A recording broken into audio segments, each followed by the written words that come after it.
Bonjour, my name is David DeVere. I'm a wine educator and traveler, and you're watching SavvyNomadTV, the Voix d'eau edition. Now I know what you're thinking. He said voix d'eau. What does that mean? Usually he does wine videos. That's eau de vie. What's the difference? Eau de vie in French is spirit of life or water of life.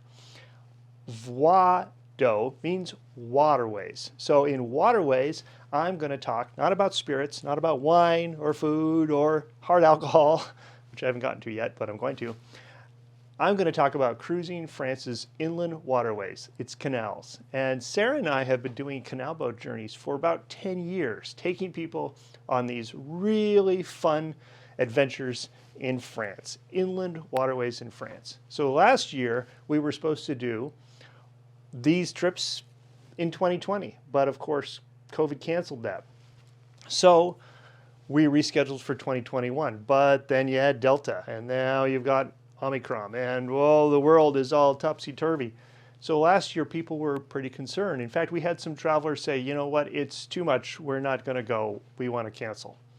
Understandable. Well, Sarah and I were some of the first people in France, and I made this little intro video to show people what it was like and give them my perspective of traveling to France during the pandemic. And so that's what I'm going to share with you here. Going forward, I made a video every single day of our trip, all 37 days, and I vlogged what our adventures were to show you the pace of life in France and to show you what it was like on those canal boats. If you're interested in that sort of thing, please stick around, consider subscribing, leave me a thumbs up if you like this video, and let's get to the action. This is day 1, 2021, canal boating in France on the Voix d'eau. Until later, I say à tout à l'heure and cheers. Hello.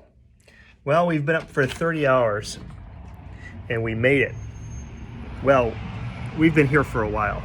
And when I say here, let me show you. We're there. Okay, so did you see that? I can't tell if I actually showed you that or not, but yes, we're in Paris and we've got a balcony view with the Eiffel Tower, but it's a bit noisy out here, so let's go back inside and I'm going to tell you about what it was like to come into a European country, France, during COVID. So, you know, honestly, it was a lot easier than I thought. When we got to the gate agent in Duluth 30 hours ago, I could see her eyes like reading the screen, and she said, "Do you have a negative PCR test?" And I said, "No, but I've got a vaccination certificate." She was like, "Okay." And so I showed that, Sarah showed it, she did something on the computer. We couldn't actually log in with the Delta app. It wouldn't allow us. So that was a little disconcerting. And the Delta app told us we had to have a negative PCR test, but I knew that France was allowing vaccinated people to enter without testing. But still, you know, it's worrisome. So anyway, she logged it in and then she printed our boarding pass, and I thought, well, when we get to Minneapolis, to our actual flight from Minneapolis to Paris, they're going to call us up, they're going to give us the once over, we're going to get the ringer, it's going to be questions. They never did.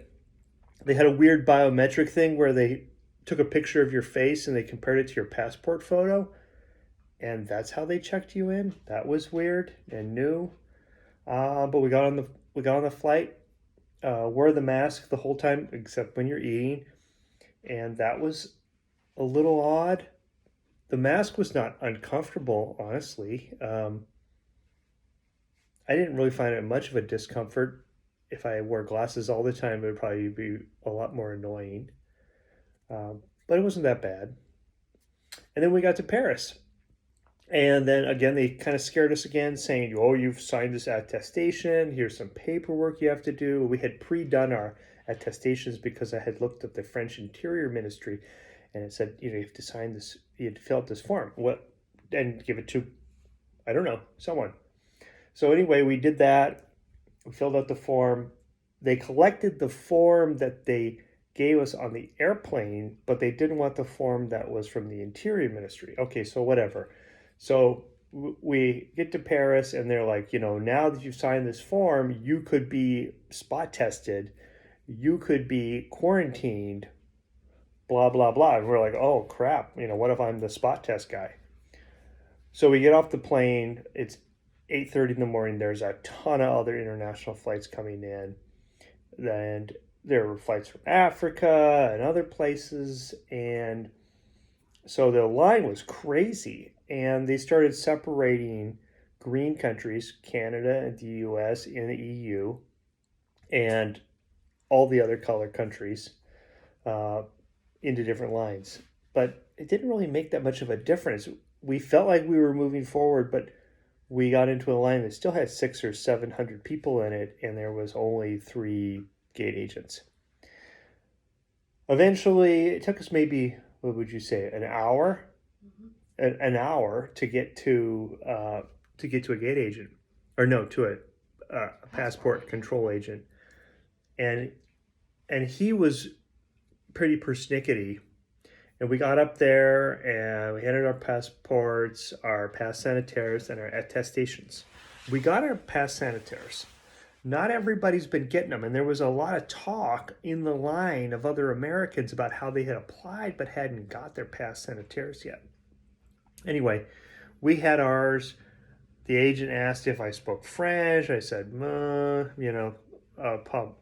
peu,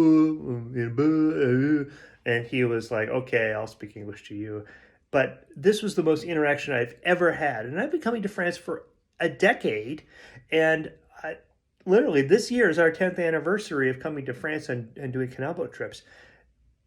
I've never had him say anything to me. I say bonjour, and they're like, pfft, and they just stamp me. This guy kind of actually looked around. I mean, he wanted to see our vaccination certificates, which we gave past sanitaires. He scanned that.